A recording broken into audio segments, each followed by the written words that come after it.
The Venice International Film Festival is underway in the beautiful Italian city of Venice. And for the first time in 13 years, a Korean movie is competing for a top award at this prestigious film event.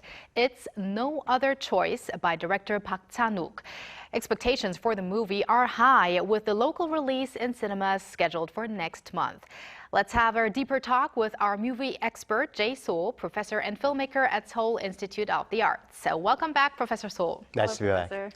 All right, so let's begin with the significance of a Korean film having made it into the main competition section at the Venice International Film Festival. So what do you think about this inclusion? So how do you assess the inclusion of No Other Choice in this time? It's the 82nd Venice Film Festival. It's one of the big three, so it's Cannes, Berlin, and Venice. And actually, it's been a while. You know, Korean film in competition, there's about 21 films this year. And Park Chan-wook's No Other Choice is now the first Korean film since Pieta, which is by Kim Ki-deok, the late Kim Ki-deok, who won in 2013. So it's 13 years later that, you know, a Korean film's now in competition. So it's a big deal. And as you know, this movie is about, you know, Lee Byung-hun and Son Hye-jin. Yeah. And basically, it's about a man who worked at a paper company, gets fired, and now has to look for a job because he has to basically provide for his family. And it's kind of a black comedy in the sense that he chooses a new plan where you go after the competition. Yeah. So as you briefly mentioned, it features Lee Byung-hun and Son Hye-jin. So it's been getting a lot of attention since this cast has been revealed, and there's high expectations about the chemistry between the two. So please tell us about the role that they have been in. Yeah, so Lee Byung-hun's like, you know, the most famous Korean actor working. He's been in Hollywood movies. And Son Hye-jin's like a big actor. You know, Crash Landing on You is like a, you know, I guess a series that everybody knows about. So you have two very well-known actors, but you also have other cast members like there's Cha Seung-won, who kind of plays the opposition, like another guy looking for a job. And you have Lee Sung-min and Park Hee-sun, and all these actors are in so many different Korean dramas and films. So the ensemble cast is really kind of interesting, and also this is Park Chan-wook's 12th film. So, you know, what I find about a lot of his movies is that he sets a wide net in terms of casting new actors, and he's worked with Lee Byung-hun on a short before, but this is the first time he's working on a feature film with him since JSA. So it's kind of an interesting cast choice. Son Hye-jin has never been in a Park Chan-wook film, so I'm really looking forward to having all these different characters in his universe. Yeah, for sure. And now No Other Choice is actually based on an American novel, The Axe by Donald Westlake. So similar to recently Bong Joon-ho's Mickey 17, which was based on an American novel, Mickey 7. So both can be seen as an example of Korean film directors making movies out of a foreign novel. So what kind of Korean style interpretation can we expect from this film? I would say Korean, both Korean and also Park Chan-wook style, because this is the director of Old Boy and the Revenge trilogies. And so, you know, as you mentioned, the novel itself is kind of a satirical look at the job market. You know, Donald Westlake apparently came up with the idea to make this novel when he heard all these people getting laid off in corporate jobs, you know, when they downsize a company. So he wrote kind of a satirical story, and it's already been made into a feature film by another director, Costa Gravas, a very famous director, called The Axe. But I think Park Chan-wook's take on it is going to be really special because, first of all, he's a very intricate visual director. His storytelling is always sort of hard to, you know, from the beginning understand what it is, but he kind of like makes it into this kind of like really intricate plot. And also he has a very dense soundtrack, and his production design is really wonderful. So I think you're going to see a visual feast in a movie, and then Some people have said this is a comedy, but I think it's definitely a black comedy in the style of Park Chan-wook. So if you look at his other films, there's always like this kind of dark sense of humor that he has. And speaking of which, actor Lee Byung-hun said actually something very similar at a press conference. He did mention that this movie is humorous, but also sad at the same time. So it is dark comedy, as you mentioned, Professor Soh. So what are some of his previous works that actually share the same tone? He's made 12 films now, so Park Chan-wook has many, but the one movie that I think is a precursor to this one is the one he made before, which is Decision to Leave. It has Park Hae and Tang Wei in it. And I remember sitting in the movie theater watching that movie, and it's kind of a thriller, sort of a murder mystery, and I started laughing, but I was the only one. Everybody was so sort of like trying to figure out this mystery, but I really found the dark sense of humor, and then I stopped myself from laughing because nobody else was. So it's a weird situation. It's a dichotomy between, as you said, sad and funny, and at the same time, you're not really sure you're supposed to laugh. So it kind of, his style is he kind of brings you into that kind of, I would say like a bipolar reaction to a movie. But at the same time, in Park Chan-wook's own words, he wasn't trying to make fun of the situation. He said that he's really trying to portray the human emotion. And basically, you know, right now, Korea also economically, there are a lot of people that don't have jobs.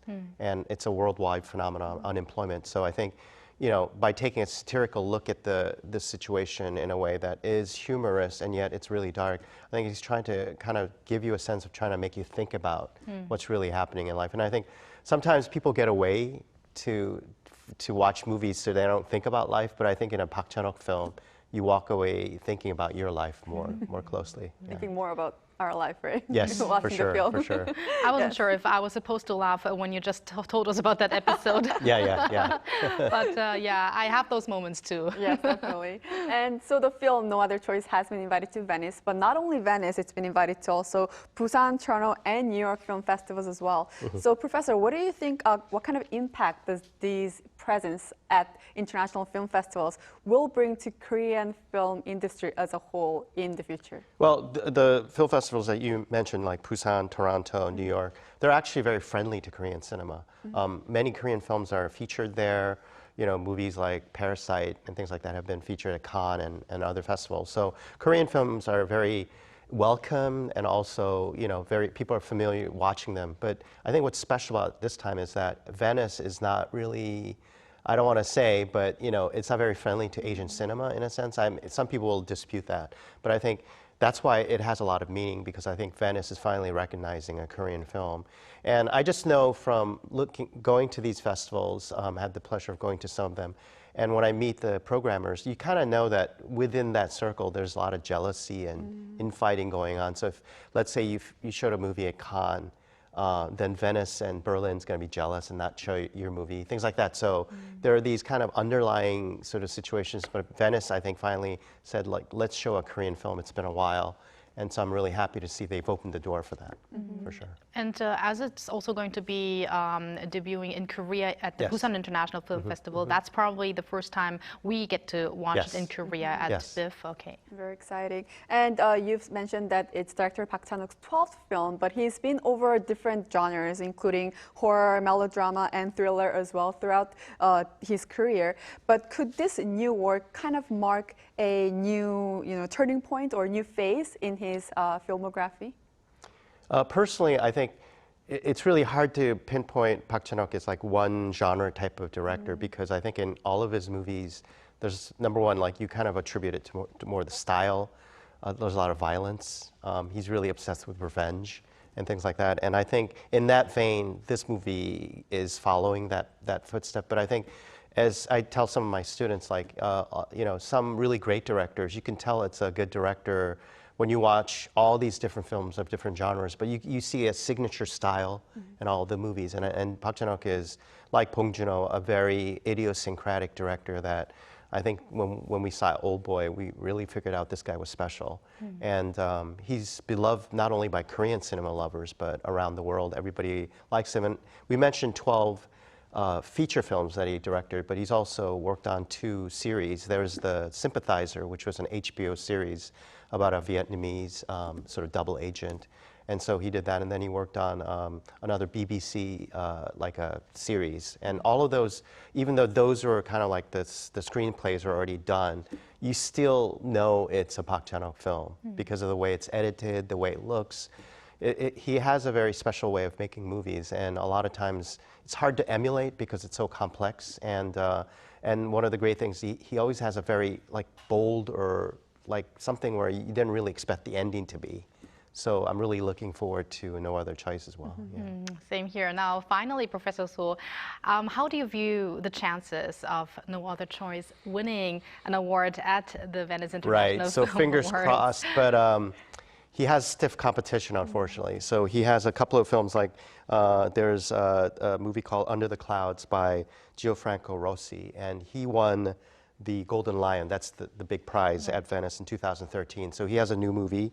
There's Guillermo del Toro, who also won the Golden Lion in 2017, and he has a new movie, Frankenstein, that's coming out. And then we have Yorgos Lanthimos, who won in 2023. So recently, he has Begonia, which is actually a remake of a Korean film called Save the Green Planet. So I hope he makes it. I hope he wins the Golden Lion, but he's got a lot of great filmmakers that he's actually in the same thing. And also, we as fans want people to win these competitions, but as a filmmaker myself, it's weird to be competing. I don't know if there's a better film. You're with like world-class filmmakers, so it's not like watching a soccer game where you score enough points and somebody wins. And in art, it's kind of hard to do that. But of course, the prizes mean a lot of things. So I really wish him the best. Same here. But regardless of whether this movie will win an award or not, it probably will have an impact on domestic and international viewers because this is actually one of the most anticipated movies of the year. So thank you very much, Professor Soh, for your insights, and see you again. Thank you, Thank you. Professor. And thank you, Bella. As always, have a great weekend and see you next week. I'll see you back next week.